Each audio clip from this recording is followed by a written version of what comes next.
Պարոն Զոհրաբյանի, վերջո ինչն էր պատճառը, որ այսպես հետաձգվեց,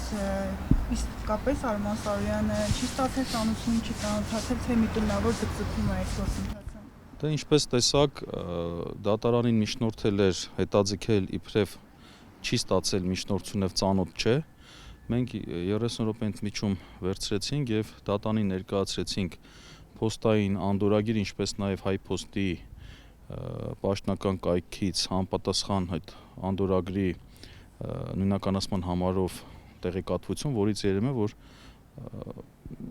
փետրվարի 4-ին նա այդ փաթեթը ունեցել է, ստացել է, այսինքն հանձնվել է իրեն։ Սա նշանակում է, որ դատանին ոչ ճիշտ տեղեկատվություն է ներկայացվել, եթե կոպիտ այլ բառերով դա չբնութագրեմ։ Ակնհայտ է, որ Արման Սարոյանի գործողություններով խոչընդոտվում է Հայաստանյան Առաքելական Սուրբ Եկեղեցու գործունեությունը, կոնկրետ մեր դժվարություններ են առաջացել մասացիոտնի թեմում, բանկային համակարգում է դժվարություններ առաջացնում, որովհետև նաև հարկադիր կատարողը բացահայտ օրենքի խախտումներ է թույլ տալիս, իրեն վերագրել է լիազորություններ, որը չունի, հարկադիր կատարողը իրեն դրել է ամենայն Հայոց կաթողիկոսի տեղը եւ ինքը լիազորել է Արման Սարոյանին, որպեսզի բանկում նա գործարքներ կատարի։ Նման ապօրինության հետ ես ինքս չեմ բախվել։ Ես ասում եմ, գալու է ժամանակ այս բոլոր պաշտոնատար անձինք, դատավորից սկսած հարկադիր կատարողը վերջացրած, կանգնելու են օրենքի եւ դատանի առջեւ։ Ես դա վստահեցնում եմ, այդպես է լինելու։ Այսպիսի, ոնց ասեմ,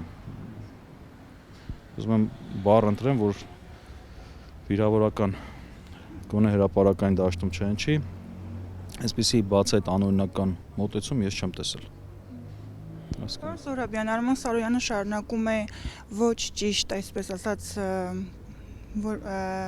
հայտարարություններով հանդես գալ թե ամենայն Հայոց կաթողիկոսի, թե Հայ Առաքելական Սուրբ Եկեղեցու մասին եւ այս ամենի ֆոնին նա է Մայրաթորին դատի տալիս։ Ի վերջո Մայրաթորը պատրաստվում է նրա դեմ դատական հայց ներկայացնել եւ զրպարտությունների համար նրան պատասխանատվության ենթարկել։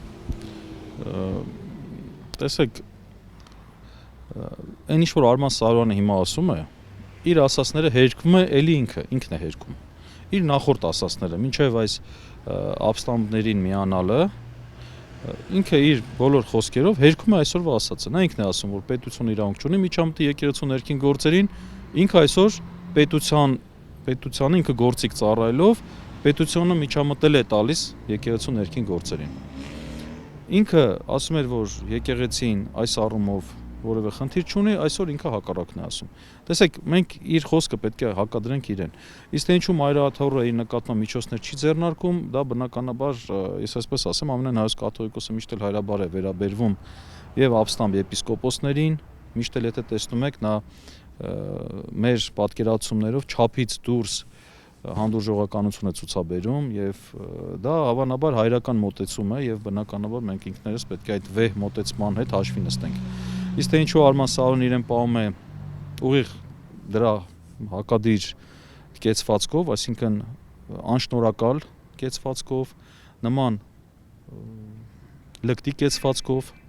նման վիրավորական, ասենք, խոսքեր ասելով, զրպարտություններ տարածելով, դա կարծում իր խղճի հարցն է։ Պարոն Զոհրաբյանի, վերջո դուք հավատում եք, որ դատարանը արդար դատավճիռ կարող է կայացնել, հաշվի առնելով, որ նմանը չունեցող որոշում է եղել մեկ օրում,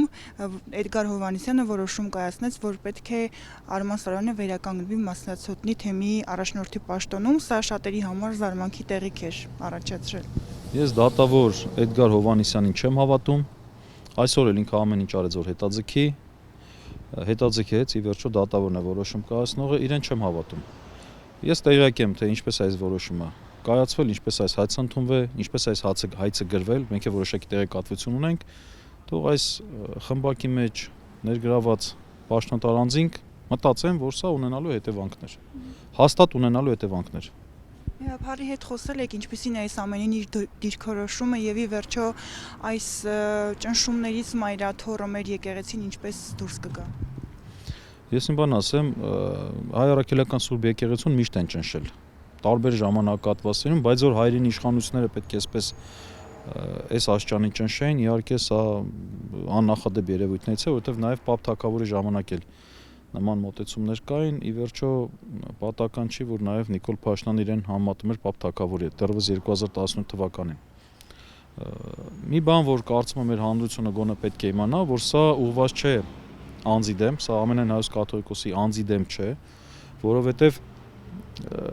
հակառակ պարագայում մյուս ինստիտուտը կամ ինստիտուտները չեն թիրախավորվի։ Սա ուղղված է եկեղեցու ինքնակառավարման համակարգի դեմ, իրենց պետք է եկեղեցի, որը լինի ենթարկվող, իրենց այդպիսի եկեղեցի է պետք, որովհետև այսօրվա եկեղեցին բնականաբար այն արժեքներն է պահում եւ փայփայում, որը որ հակադրվում են թուրք հայկական այս բարեկամության, կեղծ բարեկամության թեզերին։ Եվ այս առումով պատահական չէ նաև, որ իշխանությունը դեռևս 18 թվականից թիրախավորել է եկեղեցին։ Անձի հետ ինչ կապ ուներ օրինակ բանակում եկեղեցական հոգևոր ծառայությունը։ Դրա հետ ինչ կապ ուներ։ Հայ եկեղեցու պատմությունը ինչ կապ ուներ։ Այսինքն սրանք բաներ են, որ պետք է մեր ցանկացած հայրենակից այս հարցը իրեն տա։ Իրենք սա անձի դեմ են ներկայացնում, բայց թիրախավորում են։ Լավ, մյուս քահանաները, որոնք թիրախավորված են, եպիսկոպոսները, որոնք այսօր կալանավորված են, եւ Միքայել Սրբազանն էլ դատապարտվել է արդեն։ Դեռ ուժի մեջ մտած չէ, բայց այդ գործընթացն է գնում։ Լավ, այս մարդիկ ինչ կապ ունեն անձի հետ։ Ակնհայտ է, որ սա ինստիտուտի ողնաշարը ջարդելուն ուղղված միտում է։ Վեհապար Հայրապետը ամուր է եւ ես վստահ եմ, որ այս տիպի եւ սրանից ավելի վատ բաներ, որը սպասում ենք, չեն կոտրելու իր կամքը։